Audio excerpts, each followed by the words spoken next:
Əmək və Əhalinin Sosial Müdafiəsi Nazirliyinin tabeliyində Dövlət Məşğulluq Agentliyi və Azərbaycan Dövlət İqtisad Universitetinin birgə təşkilatçılığı ilə UNEK-in 95 illik yubileyinə həsr olunan əmək yarmarkası keçirildi. Universitetin tələbə və məzunlar üçün təşkil edilən aktiv məşğulluq tədbirində Əmək və Əhalinin Sosial Müdafiəsi Nazirinin müavini Vüsal Nəsirli, Gənclər və İdman Nazirinin müavini İndira Hacıyeva və digərləri iştirak etdi.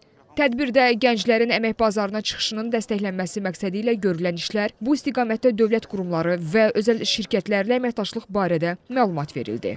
Qeyd edildi ki, bu cür tədbirlərin keçirilməsində məqsəd tələbə və məzunların əmək bazarına çıxışının dəstəklənməsi, onların ixtisas və maraq dairəsinə uyğun vakant iş yerlərinə dair məlumatlandırılması, işə götürənlərlə ilkin əlaqələrinin qurulmasına şərait yaratmaqdır. Yarmarkada ən çox işçi tələb olan vakansiyalar bank sistemi, mühasibatlıq, satış və digər istiqamətlərdir.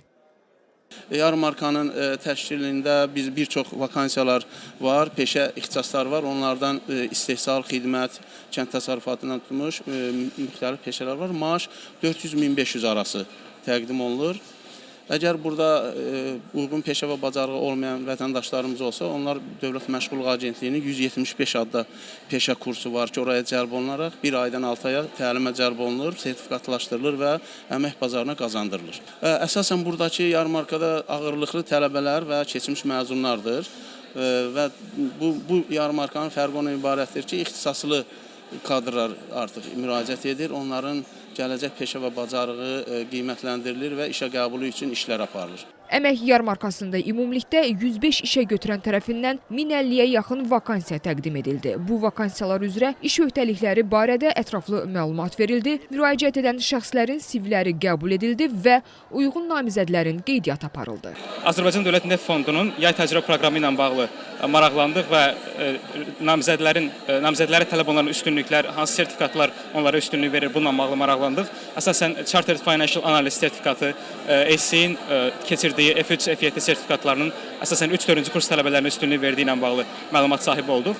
Əsasən bu yay təcrübə proqramı 3 və 4-cü kurslar üçün və məzunlar üçün keçərlidir və gələcək il inşallah biz də müraciət etməyi planlayırıq. Əsasən aşağı kurs tələbələrinə, 1 və 2-ci kurs tələbələrinə gələcək illərdə müraciət edə biləcəkləri vakansiyalar haqqında ümumi məlumat verməkləri üçün, məlumat almaqları üçün kömək olur. Həmçinin iş imkanları ilə bağlı Azərbaycanda nə qədər çoxlu şirkət və iş imkanı olduğu ilə bağlı daha aydın, əyani, vizual məlumat sahibi olurlar. PR, daha çox marketinq, satışla bağlı maraqlanıram. Bu sahədə 3 il təcrübəm var. Sağ olsunlar, bir neçə yerdən iş təklifləri aldım.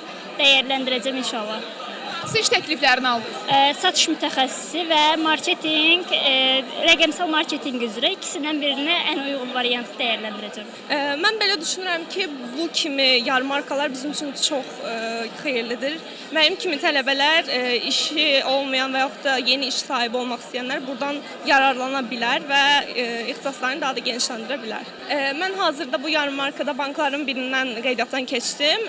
Təcrübə proqramıdır. Və test imtahanı verdim, cavab gözləyirəm, inşallah yaxşı olar. Tədbirə qatılan şəxslərə eyni zamanda icra olunan aktiv məşğulluq tədbirləri barədə məlumat verildi, agentliyin karyera məsləhətçiləri tərəfindən karyera məsləhəti xidməti göstərildi.